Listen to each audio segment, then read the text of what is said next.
Hello. I just wanted to make a video letting you all know how I'm doing. It's been 1 month since I was in the hospital with a vertebral artery dissection, which is essentially like a tear in the vertebral artery. Mine was on the right side.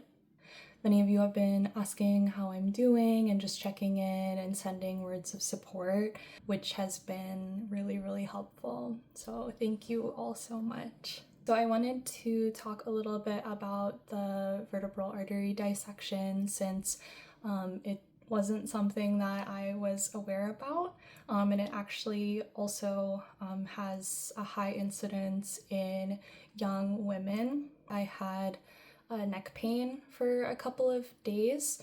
It really wasn't feeling like any different than maybe sometimes when you just like tweak your neck on accident.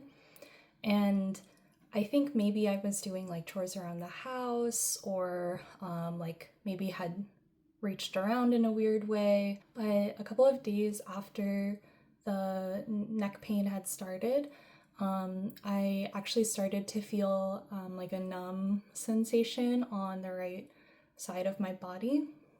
I noticed it first in like my hands. They felt really tingly and a little bit numb, like growing more numb. And I felt it on my right leg and my right arm. And then I really started to feel it like on my cheek and like on the right side of my face. I was really lucky that I was with other people when I started to feel that. So we were able to test for stroke symptoms, like check my smile, check if I could my squeezing my hand function was like even on both sides. Even though I didn't have any other signs other than like the numbness that I was feeling on one side of my body, my friends took me to the ER. So when we got to the ER, they were really trying to see if I was having a stroke or if I had had a stroke, doing just like different tests. And I did have a CT scan, and that's how they found that there was a tear on the right vertebral artery. And they let me know that I was gonna get transferred to a hospital that had a stroke center and a stroke facility, and that I needed to have an MRI, and there was like a really high risk of me having a stroke. I was really scared. I was with my friends and my husband was there in the ER as well, but it was a really scary experience because I just really wasn't expecting it. I'm 32 years old. I'm not like super active, but I do try to stay active and walk a lot and stretch. Really try to eat heart healthy, especially because my dad has heart disease. So it was just really shocking that it happened, and part of also why I wanted to talk about it on here.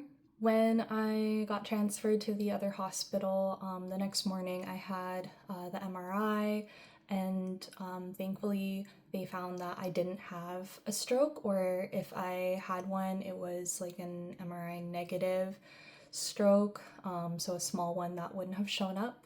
But all of my functions were still working, and so I was really lucky that I went to the ER when I did, and that they found the dissection when they did, because when you have that dissection, it is really high likelihood that you can have a stroke. Once they diagnosed the dissection, they had me take aspirin, so I'm on aspirin daily, and I pretty much went home after that. They just really emphasized monitoring for a stroke in the immediate after I came home. Since then, I'm doing a lot better. The next step really is to allow the artery to heal, hopefully, and when I get a follow-up MRI in a couple of months to see how the recovery has been. Some of the struggles that I have now are having like migraines and headaches. I have a lot of just like pain still. That makes it really hard to do anything, makes it really hard to concentrate on work, overstimulating if I'm in like a very like loud place. So I think that in the time I've been recovering, it's been really tough at times, like feeling like I'm isolated, feeling like I am not able to do the same things that I'm able to do normally before this happened. But I'm really trying to just be thankful and take it day by day. And I also think a lot about how, stroke, cardiovascular disease are both leading causes of death for Filipinos. And I just want everyone to know I'm still here, I'm doing well, or at least better, and I'm trying to just recover as much as possible. This is like something that's really hard to go through, and I'm just very like thankful and lucky to have people that are like going through this with me. So yeah, so I will really do my best to recover and hope to see you again soon.